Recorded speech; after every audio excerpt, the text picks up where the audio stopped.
എന്താ ജോസഫേ വിശേഷം? ഈ തെരുവിൽ ഒരു കുംഭസാരം നടക്കാൻ പോകുന്നു. അതല്ല, ഇയാള് പറയാണ് ഖുർആനകത്ത് മൂല്യങ്ങളുണ്ട്, മൂല്യങ്ങളല്ലാത്തതുണ്ട്, കൊള്ളാവുന്നതുണ്ട്, അല്ലാത്തതുണ്ട് എന്നെങ്കിലും ഇയാൾ പറയാൻ ശ്രമിക്കുകയായിരുന്നെങ്കിൽ. അപ്പോ ഇതാണ് വീഡിയോ. ഖുർആൻ കാണാത്ത മൈത്രേനോട് ഇതാ ഖുർആനിലെ നന്മകൾ എന്നും പറഞ്ഞിട്ടാണ് നമ്മളുടെ റഫീഖ് സലഫി ഇറങ്ങിയത്. തട്ടമിട്ട മൗലവി. ഇത് നമ്മള് ഇവിടെ നിൽക്കല്ലേട്ടാ, നമ്മള് ചന്ദ്രനിലേക്ക് പോകണം.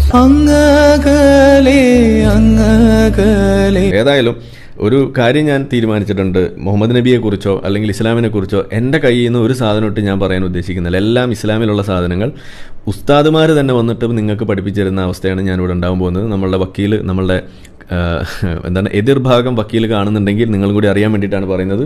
Keep it up.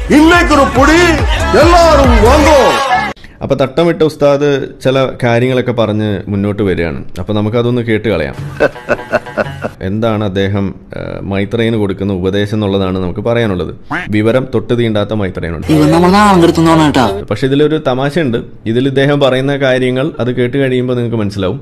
അത് പറഞ്ഞതിന് ശേഷം വിശ്വാസികൾ അതിൻ്റെ താഴെ വന്ന് കമന്റ് ഇട്ടു, ഇതൊക്കെ മുസ്ലിങ്ങൾക്കുള്ള കാര്യമല്ലേ, ഇത് അമുസ്ലിങ്ങൾക്കുള്ളതല്ലല്ലോ എന്ന് ഒരു മറുപടി വിശ്വാസികൾ അതിൻ്റെ അടിയിൽ വന്നിട്ട് ചോദിക്കുന്ന ഒരവസ്ഥ ഉണ്ടായി. അങ്ങനെ വന്നപ്പോൾ എന്തായി, അതിന് ഒരു വിശദീകരണം എന്ന് പറഞ്ഞിട്ട് വേറൊരു സാധനം, മുസ്ലിം അല്ലാത്ത മാതാപിതാക്കളോടുള്ള ഇസ്ലാമിന്റെ ക്രൂരത കാണൂ എന്ന് പറഞ്ഞിട്ട് വേറൊരു വീഡിയോ.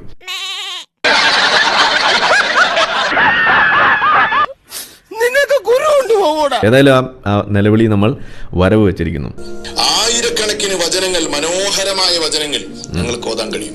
പക്ഷെ ഈ സന്ദർഭത്തിൽ അതൊക്കെ ഓതാൻ കഴിയില്ലല്ലോ. നിങ്ങളെപ്പോലെയുള്ള ആളുകളുടെ ഹൃദയം തുറക്കുന്നതിന് വേണ്ടി, ചിന്തിക്കാൻ വേണ്ടി ഒരൊറ്റ വചനം മാത്രം ഞാൻ ഈ സന്ദർഭത്തിൽ ഓതി കേൾപ്പിക്കുകയാണ്.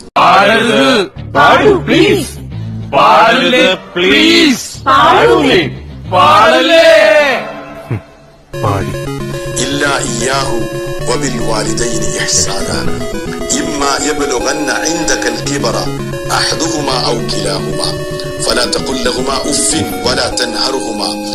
എന്താ അല്ലാഹു പറയുന്നതെന്നറിയോ?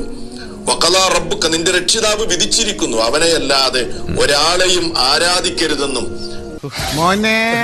അതായത് ആദ്യം പറഞ്ഞ എന്താണ്, വേറെ ആരെയും ആരാധിക്കരുതെന്ന്.